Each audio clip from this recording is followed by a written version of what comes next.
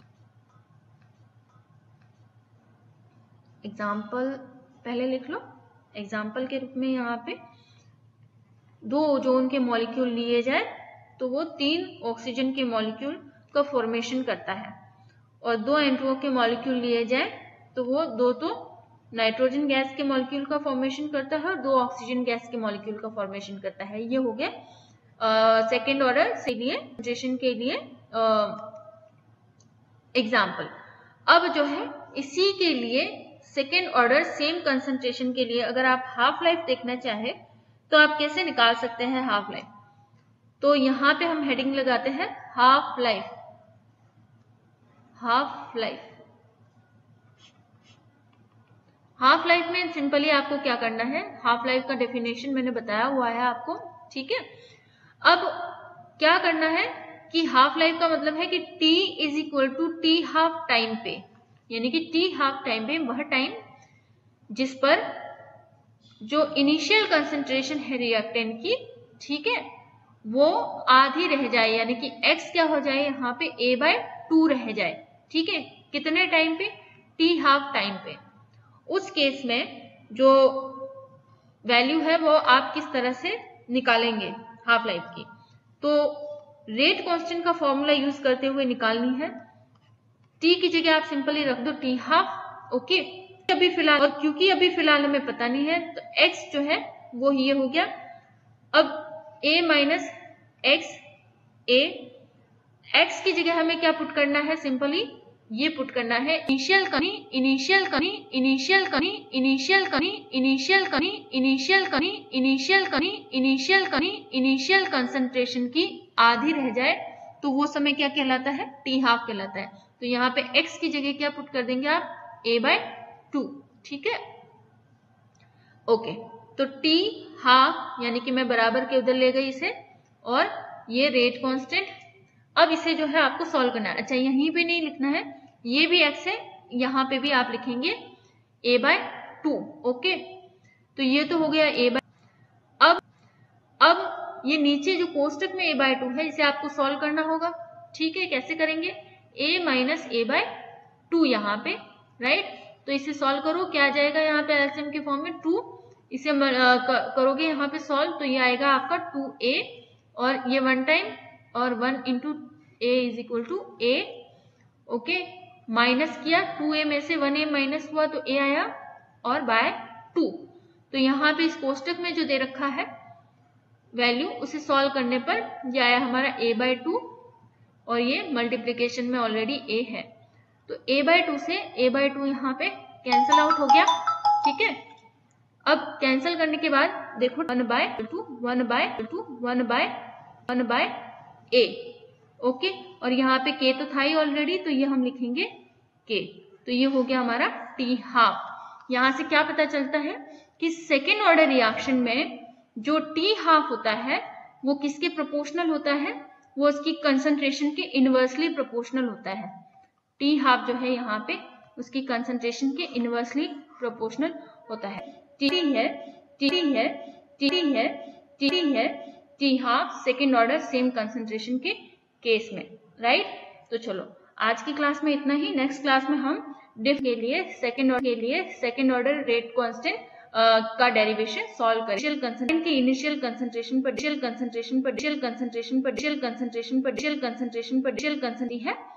है कि नहीं करती, ओके। आज की क्लास में इतना ही, थैंक यू।